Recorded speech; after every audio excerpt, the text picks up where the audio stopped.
I'm really happy to introduce Dr. Shannon Olsson, who is a chemical ecologist at the National Center for Biological Sciences. She speaks wonderfully. I think you're going to have a really good time in the next 1 hour. Please feel free to bombard her with questions. And yes, have a great.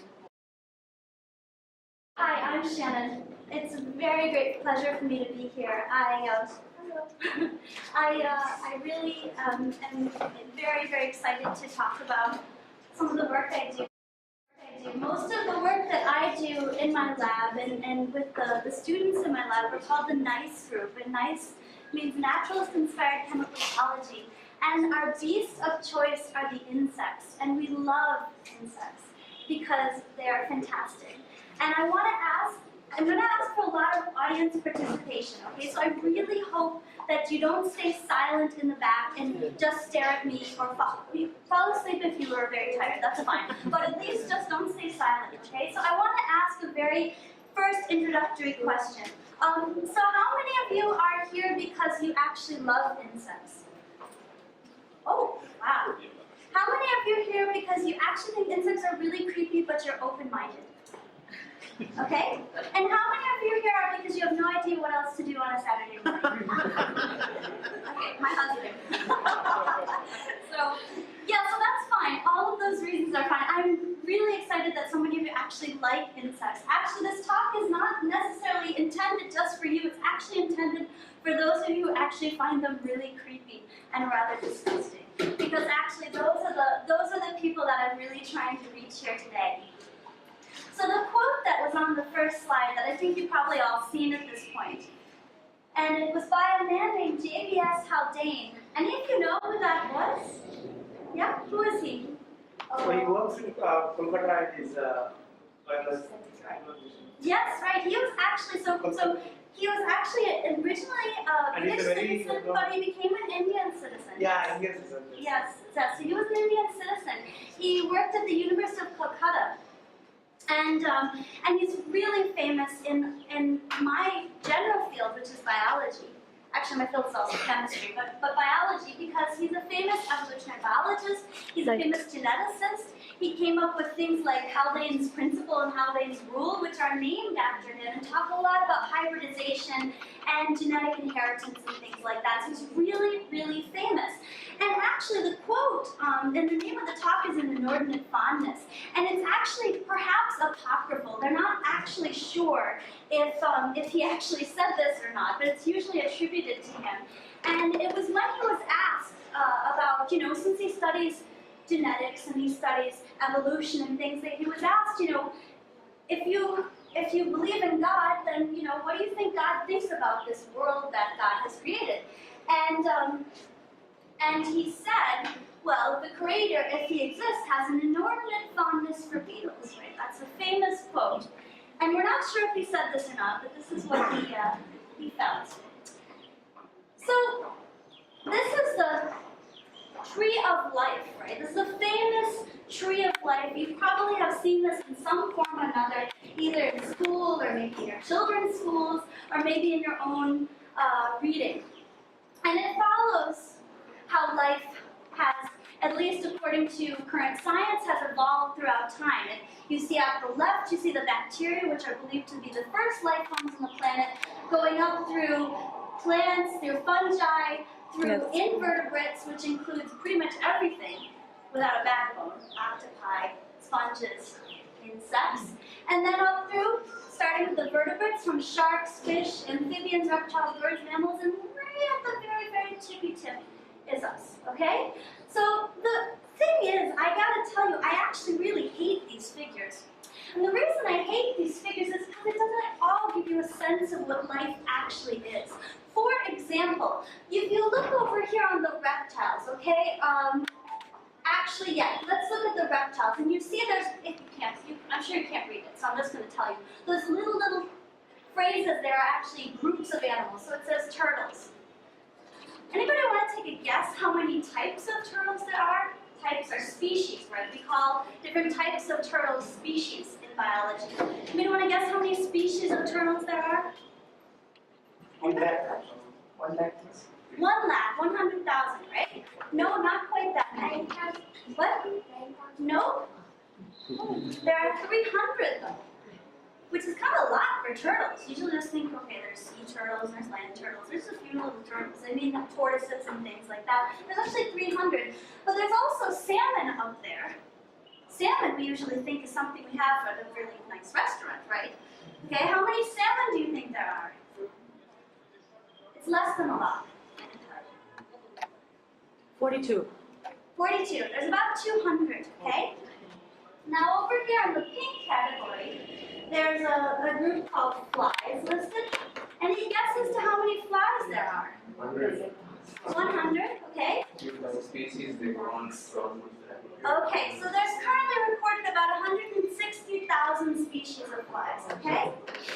So that's why God has an inordinate fondness for beetles. Beetles, I think there's almost 600,000, and actually, that's only the ones we know about. We actually have no idea how many species of insects there are, but current estimates suggest there are more species of insects on this planet than nearly all other forms of life added together. So you take all the bacteria, you take all the fungi, all the plants, and that little line up there, that's everything with a backbone. That's not only you and me, but that's the salmon and the lizards and the turtles and everything, right? We're all that little tiny sliver. We're pitiful compared to the insects, okay?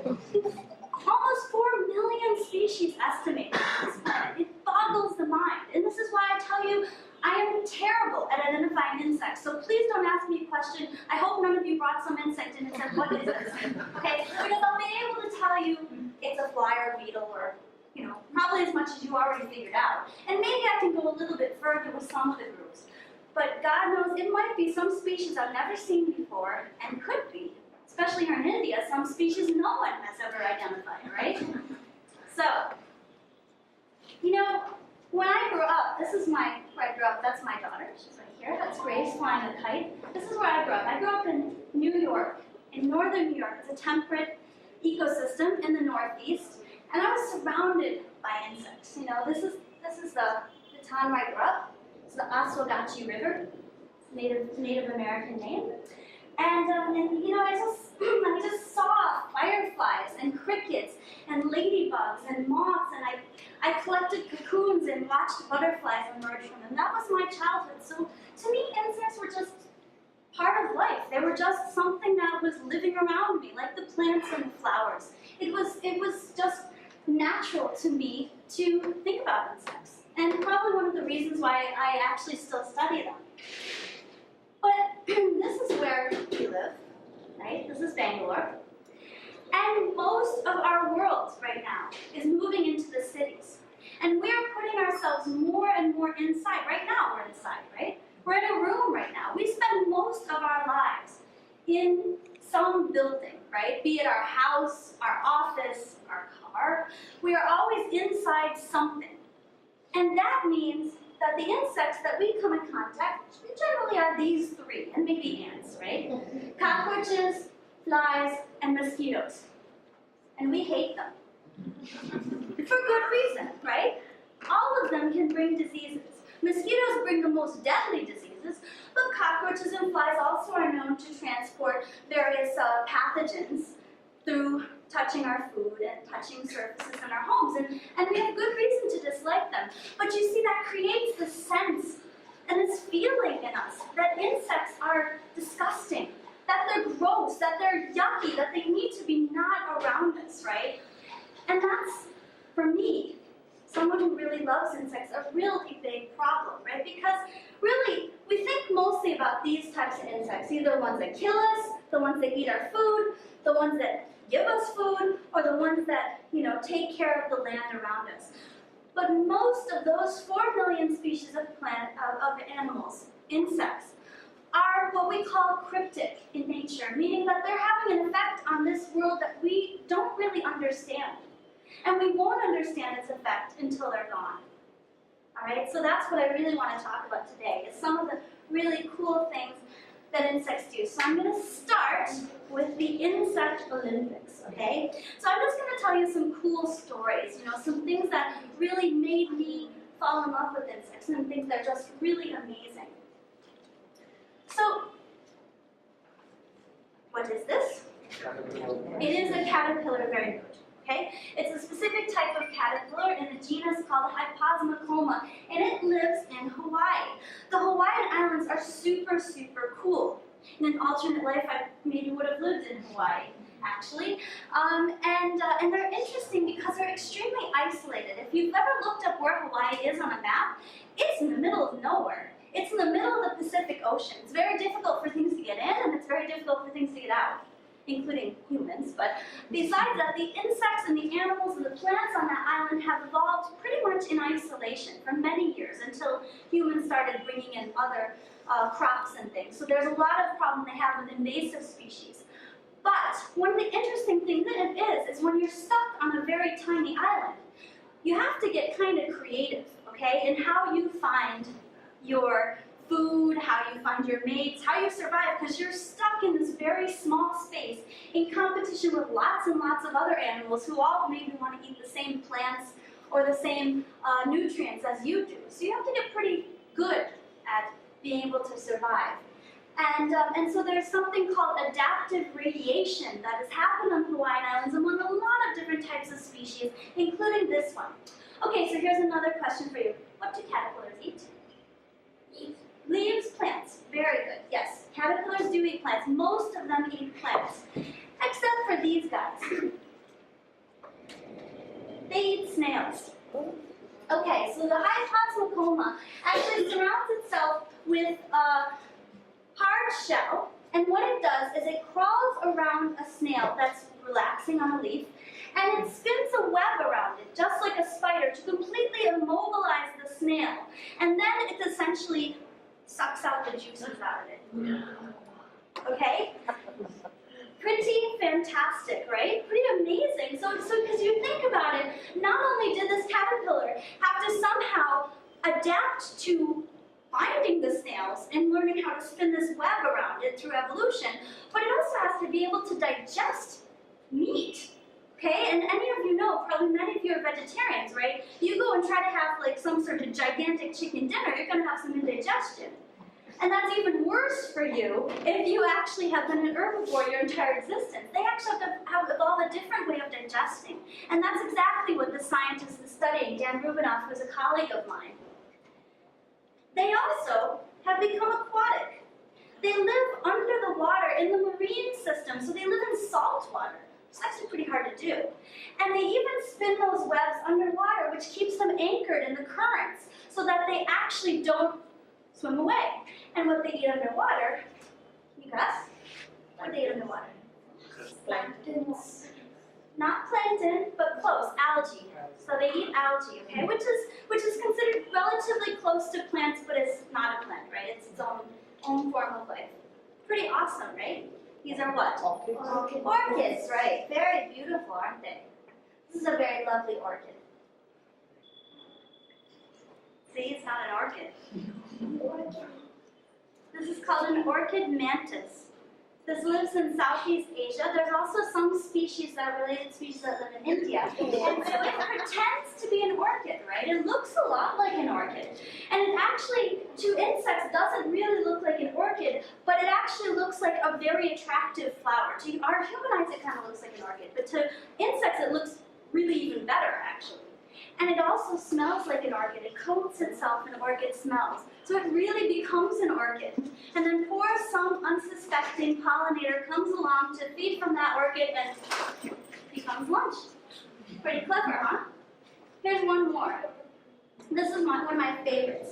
This is the BLiSc spider.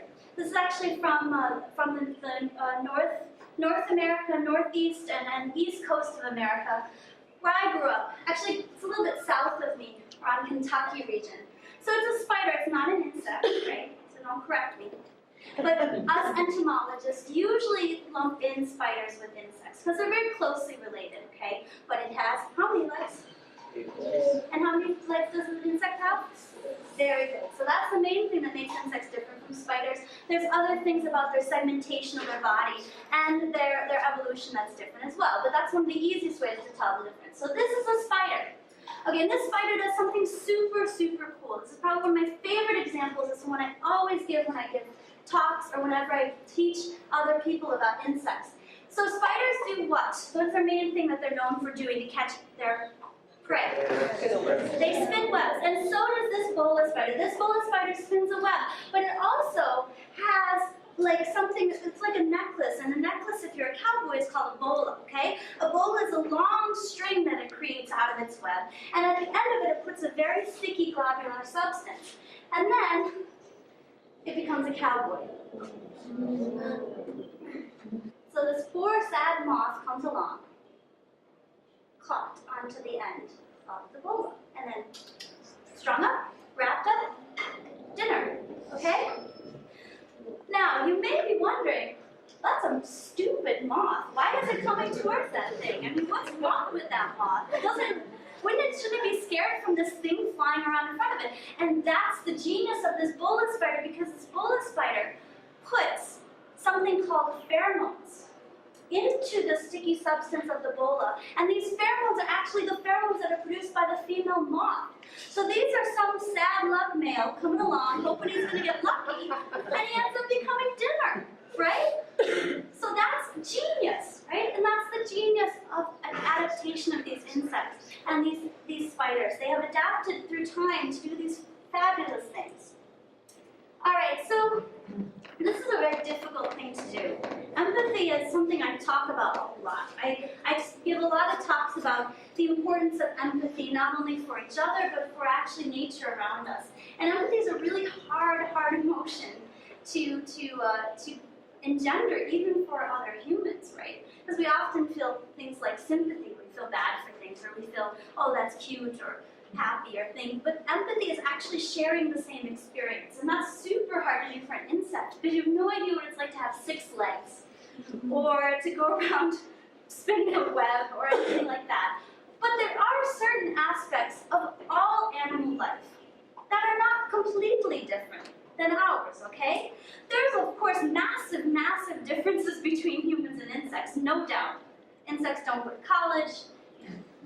Insects don't endlessly play Roblox like my daughter, okay? So, but there is a lot of very basic mechanisms for us to survive that are not really that different.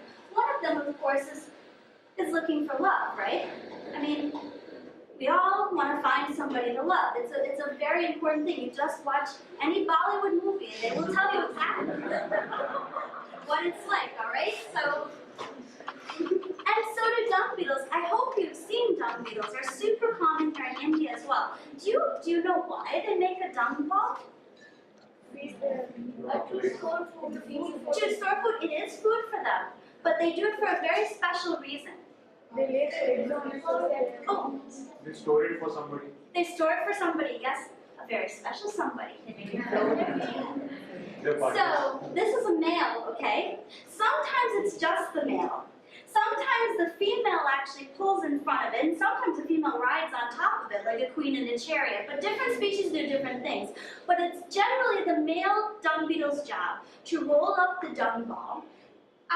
They love elephants. Elephant because it's a huge piece of dung that they can use. So if you ever are in a place where there's elephants, which is very easy to do here in India, you'll often find a fresh dung pile covered in these dung beetles. They get so excited and they roll up these dung balls and they roll it back. They eat this fancy dinner together, okay? And then they mate. And then the female lays an egg in the dung ball, and that is the food for the babies when they emerge as larvae. So that's how the dung ball works. And so the dung ball is essentially the diamond ring, right? It's the attraction. It's the thing that this male says, hey, baby, look at this. Yeah, this is essentially the same thing, except it's poop, you know? But diamonds, poop, same thing. All right. Now, these are called orchid bees. Aren't they beautiful? They're iridescent. These bees live in Central and South America. They're from a specific genus of bees called the Euglossinae.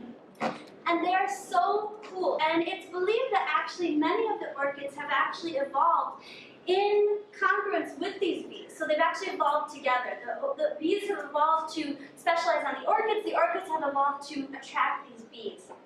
And we know about pollination. Many of us know that bees and butterflies and flies and birds and even bats are very good pollinators, which means that they visit the flowers, generally for food, and in the process they transfer the pollen to other flowers of the same species, and that's great for the plant, it gets reproduction, and it's great for the insect, or the bird, or the bat, because they get nutrition. These bees don't use these orchids for nutrition, okay? These are only males. They fly through the forest in South America, going through, looking for these special species of orchids that they're particularly attracted to. Each species of bee goes to each species of orchid, and they use brushes that they have on their forelegs, and they brush the orchid.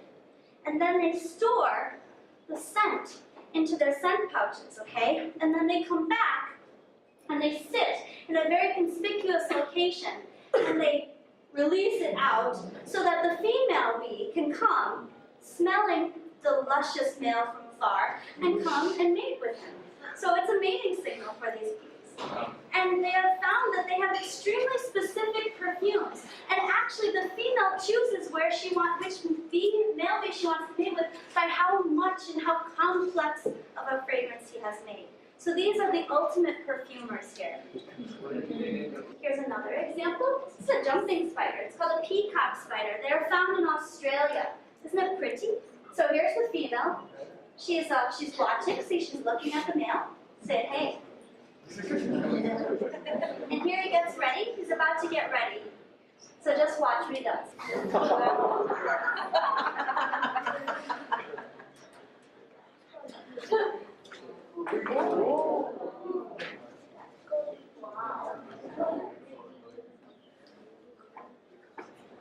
So why do you think he's doing this?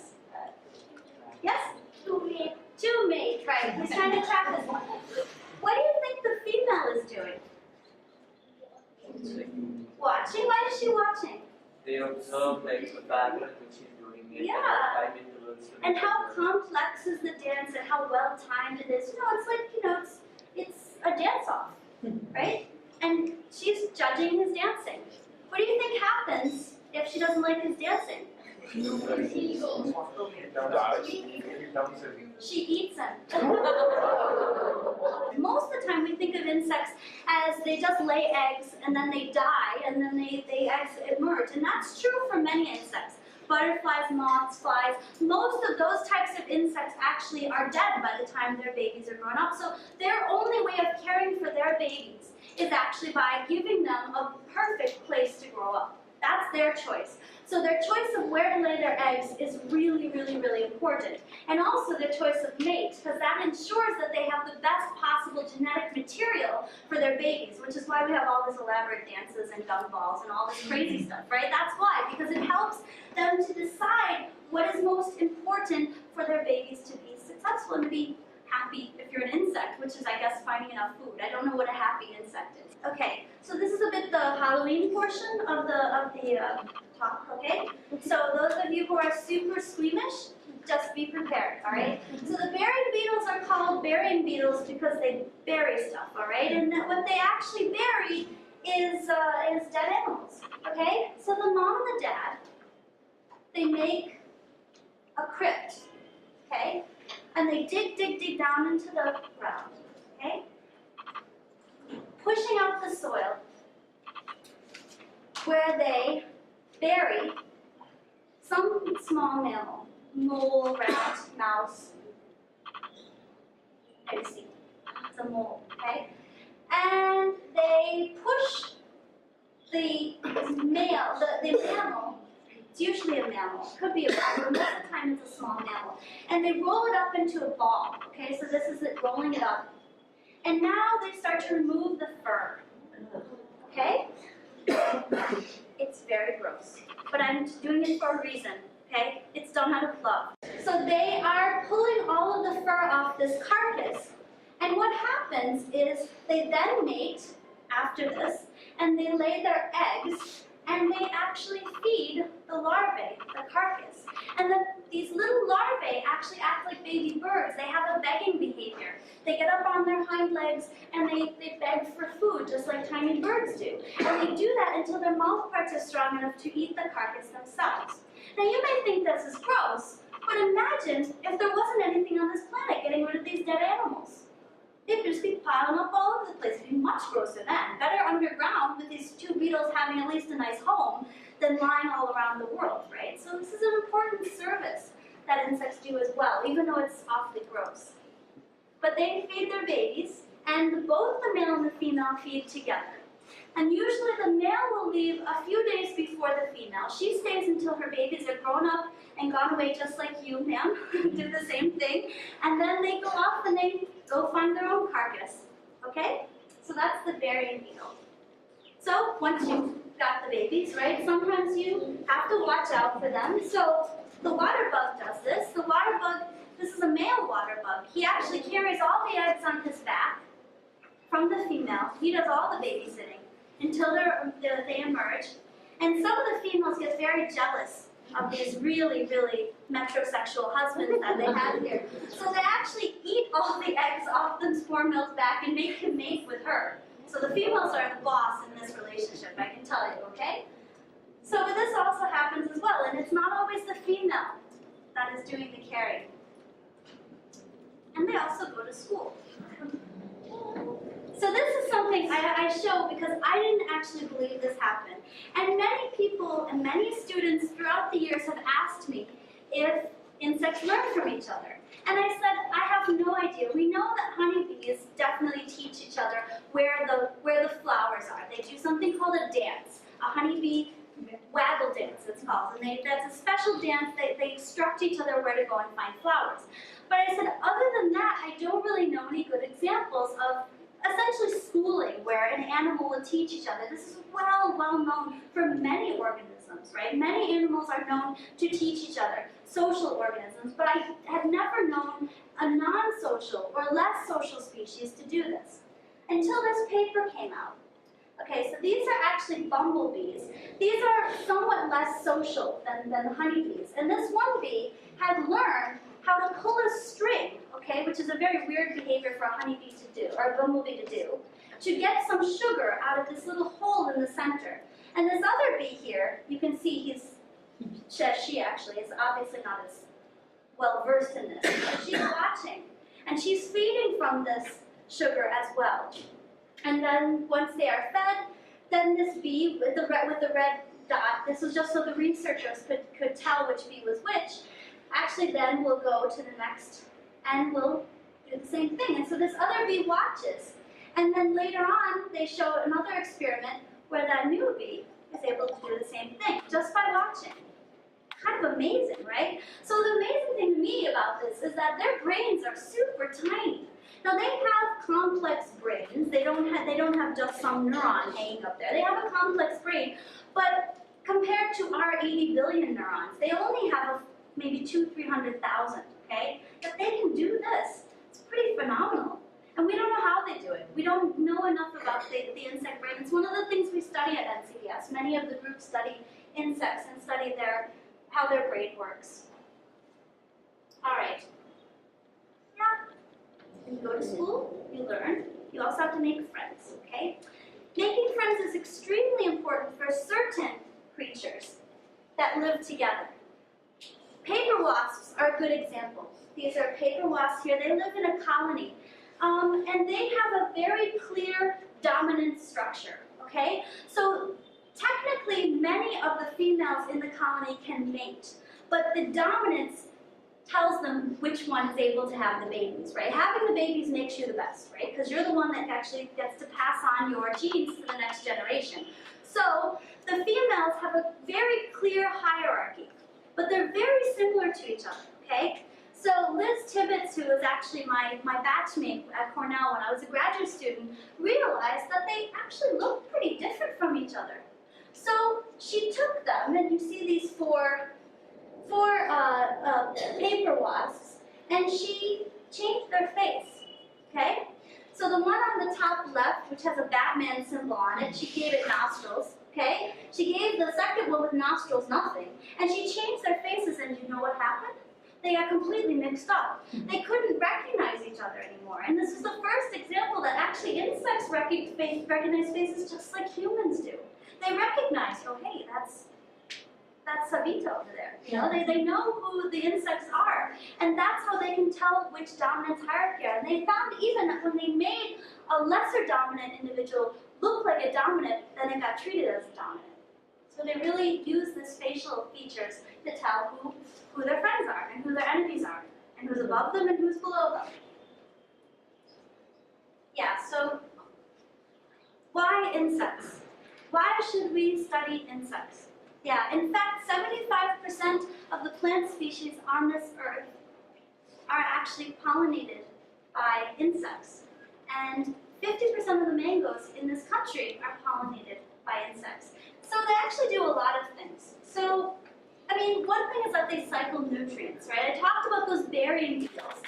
And of course, in the process of breaking down that carcass, they're actually releasing a lot of the nutrients from that animal into the surrounding soil, so it can be useful to bacteria and useful to then plants as well. They also, termites are an excellent example of this. Termites, you probably wondered, what good are those termites?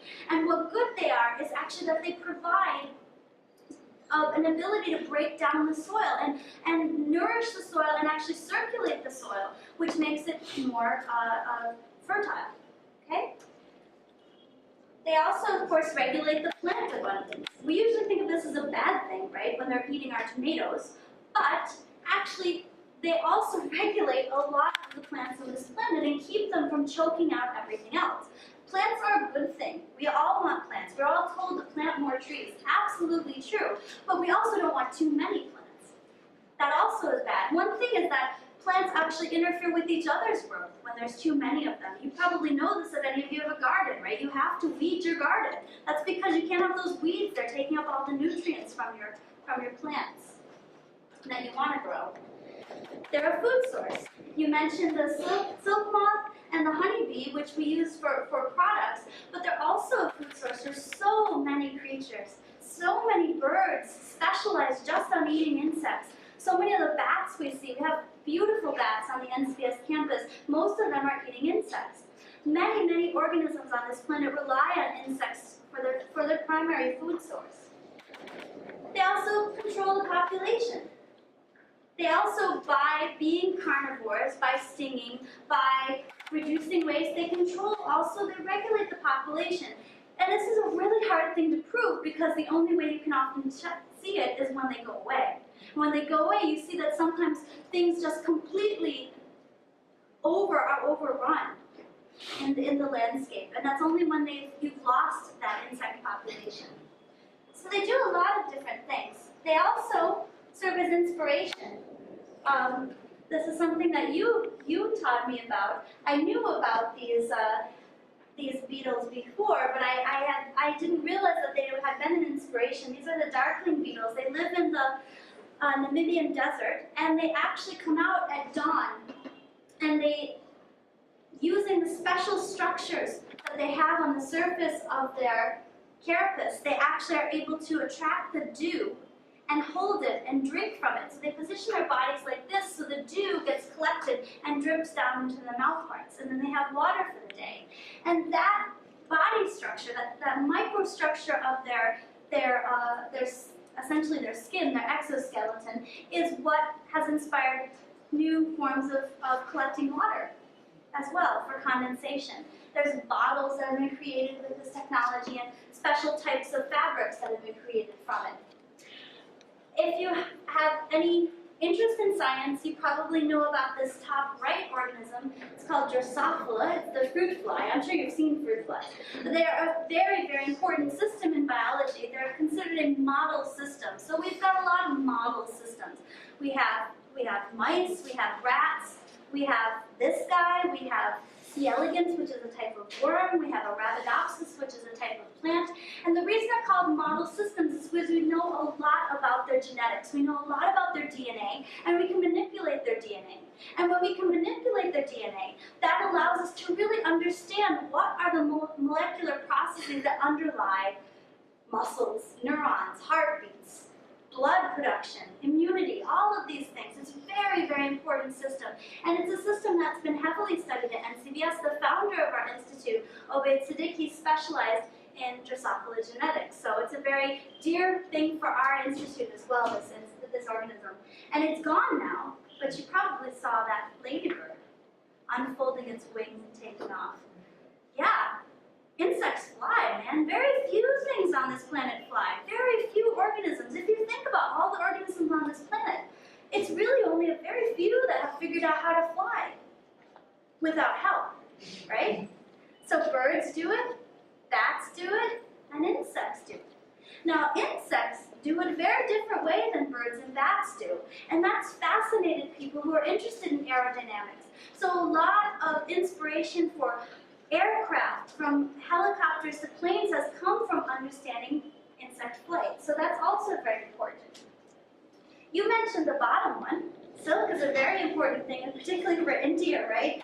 I mean, it's a huge part of Indian history. The silk industry is a massive, massive part of Indian culture, Indian society, and Indian economic growth as well, right? Both socio-political and as well as defining its borders has been driven by this single insect, really. And on the left, this is a very interesting insect called the peppered moth, and it really inspired a lot of recent work we have on evolution, because during the Industrial Revolution in England, they noticed that two different moths they kept seeing. One was this white-colored moth on the left, which they're used to seeing, and one was this really dark moth. And they realized that this dark moth was only found in the very highly polluted areas of the city. So it was trying to blend in and camouflage itself so it wouldn't get eaten by birds. So it was a very quick example of adaptation to environmental conditions, in this case, pollution. And the ants I show because there's a very famous algorithm called ant colony optimization, okay? It's very famous in a lot of different fields, computer science, economics.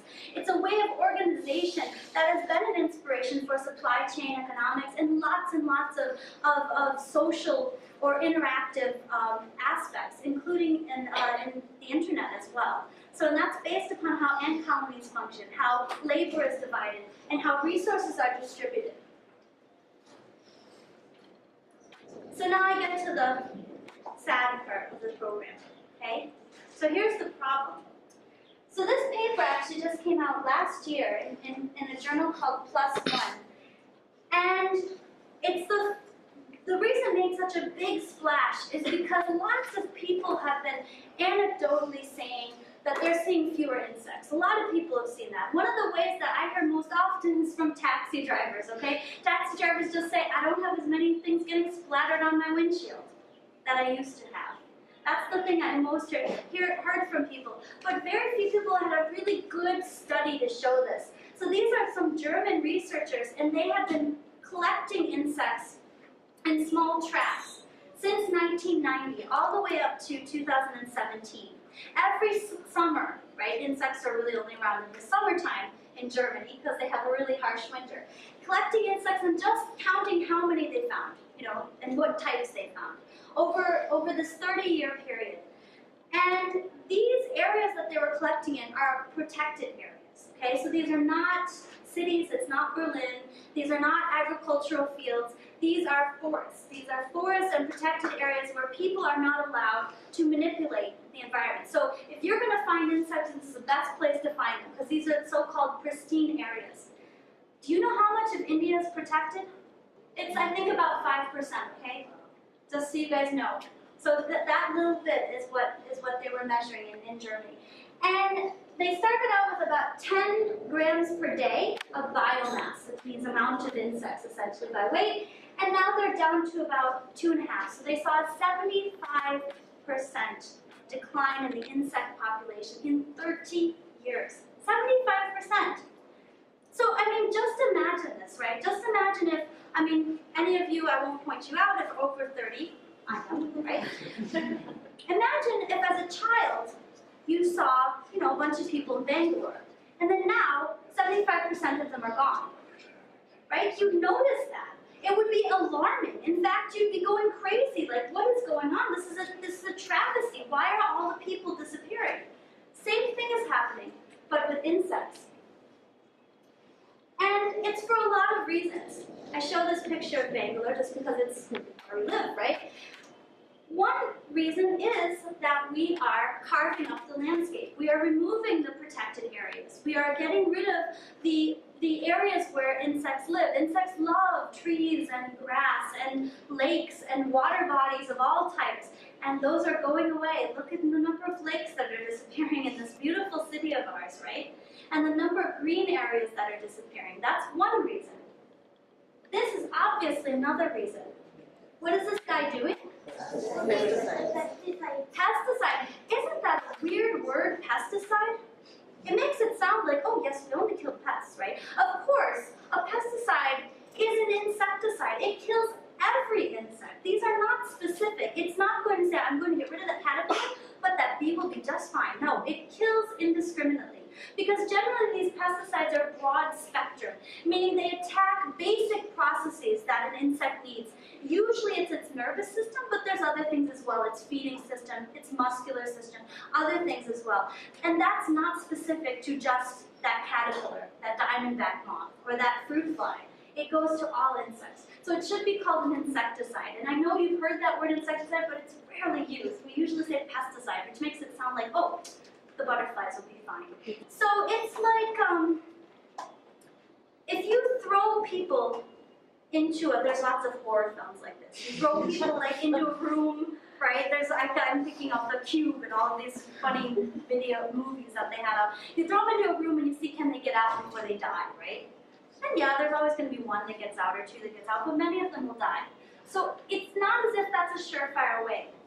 Life is adaptable. It's phenomenal. Look, all those examples I gave are true. Massively amazing adaptations that animals have made to survive on this planet.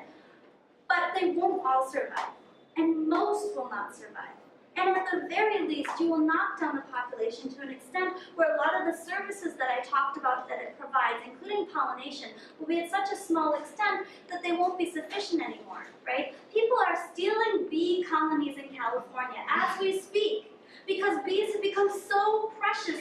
Each hive is worth nearly $1 million. Here in India, we don't think about it because we've got lots of pollinators. But I tell you this as like a taxi driver watching bees on the windshield. I don't have this for a fact, but I see in my research, because I work on pollination, there are fewer pollinators every year I go out and look for them, okay? So it's going to happen here too. So that's what I will tell you right now. And pesticides are one reason for that. Because a pesticide, of course, doesn't completely stay in the field. It doesn't go everywhere, but it does spread to other areas as well, and it certainly kills a lot of things within the field where it is. And this is not to say anything against farmers. Sometimes it's all you've got, right? If you got a lot of pests in your field and you have to sell that's your living. So I'm not saying pesticides are impossible to be used, but they're often being used without a really good game plan for how to use them effectively.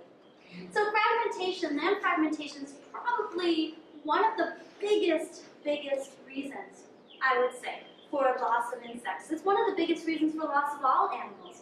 Essentially, you cut up the land and you reduce something called corridors. Okay, when we think of corridors, you've probably heard that word. It's talked about a lot for mammals. For elephants, we talk about elephant corridors. You know, when elephants move from one area to another, they have a special path that they take every year again to get to where they need to go. And that gets disrupted oftentimes by development fields or oftentimes by roads.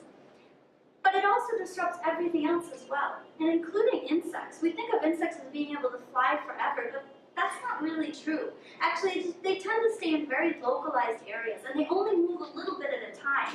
And if you disrupt that by building the roads and building the fields and not leaving a strip of connectivity between them, then you will split them up. And the more you split up things, right, divide and conquer, right, that's why that works, because you split things up enough and it won't survive. So this is another reason, okay? These are the top 10 most polluted cities in the world. And I don't know if you notice something, but 9 of them have something in common. Yeah, scary, right? This is 2018. This is the most recent statistics from the World Health Organization. Congratulations. Yeah. This is a terrible, terrible honor that we have of being super polluted, and it's something that my lab got interested. I just wanted to talk a little bit about some of the research that we did, so you kind of just understand the kind of work we're doing here in India. And we really got interested in the effect that this is having on insects. And we tried to read some papers, and there wasn't a lot out there, right? Because you don't really put insects and pollution together, right? You usually put insects and humans together, and there's tons of studies about effects on human health, right? And we know this. We have something called an air quality index that tells you at which level it starts to become dangerous, and that's only for human health. And maybe it will be applicable to mammals as well. But no idea for other organisms, like this one. So this is on our campus. This is called Apis dorsata. I'm sure you've all seen it. It's super common here in the cities, and it's common all across India. It's called the giant Asian honeybee. It builds those huge nests you see under the eaves of especially concrete buildings, and it can be quite vicious.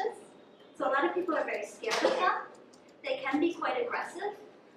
But they pollinate about 80% of the honey in Karnataka comes from this bee. It's extremely important to us. It's one of our main pollinators. And we decided to use it as an example because you can really find it in Bangalore quite easily. You can find it all over. You can find it in Lalbagh, you can find it out here, you can find it on our campus, you can find it pretty much anywhere in the city, Whitefield, anywhere. So we started looking at it in different places. So we went to the center of the city, right outside of Lalbagh, in Nimhan's campus. And we just observed the number of bees visiting flowers. And then we went out to Hasargata, which is right outside of our campus up in the north, which is pretty much rural at that point. And we saw a huge difference in the number of bees we saw visiting flowers. And we chose the same type of flower, and we tried to control for things like tree cover and proximity to water, and all of the things that we thought maybe could confound our results. So we thought, okay, well, maybe that has something to do with pollution, but that's very dubious, whether that's the reason. It could be maybe cars or something like that. So then we collected those bees. So this is a bee collected from the NCBS campus. This is the bee's knees, okay? Can you guess what that is on that bee's body? Pollen. It's pollen grains, yeah. So this bee was doing its job, right? It was collecting pollen. Bees are super efficient pollinators because generally they don't eat the pollen. Okay? Butterflies and birds and bats, they actually eat the pollen and nectar for the most part. Birds generally just drink the nectar, but they ingest some of the pollen at the same time. But bees actually collect it, so they don't ingest any of it. So that's why it makes them really good pollinators. And this bee from NCBS, and this is a bee from Pina. So this was these bees were collected within a couple of days of each other, and well, there's a little bit of pollen on that body, but there's also a lot of other things on its body. And in fact, when we quantified the percent of area covered by this, whatever it is, crud, we saw that there was an increase. Actually, the rural area had a lot of it because there was a lot of dust in that area as well. But there was a pretty clear increase as you go from areas of low pollution to areas of high pollution. And then we started looking at what's on this, and this is what the components of that is.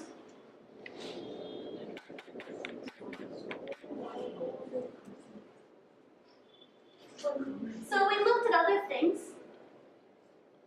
Anybody guess what this is? What? Yep. And what specifically is important in a circulatory system, actually? The heart. It's the heart of the bee. Okay? This is a bee's heartbeat. Okay? So we started looking at things like the heartbeat, and we compared the heartbeat from bees in Pina, and bees in Lalbagh, and bees in NCBS, and bees outside of the city. And we looked at things like how fast it beats, how much irregularity it beats. We saw a lot of heart attacks in the bees from Pina. And we saw a huge decrease in the number of viable hemocytes. Hemocytes are blood cells, okay? So you can imagine if you've got less blood cells in your body, probably not doing too well. This doesn't seem like a huge decline, but 25% of your blood cells going away is probably a big deal. If that happened to you and you were in a hospital, people would be pretty quick to give you a transfusion, right? So that's what we were finding. And so we found a lot of other effects as well. Effects on how long they live, effects on how well they move, how many flowers they visit, how long they take to sample a flower, lots of things like that. Not everything was affected. The size of the body, for example, doesn't get affected, but a lot of things seem to be. We don't know why yet. We don't know exactly what the pollution is actually doing, but it seems to be pretty clear that it's doing something. And this is Bangalore.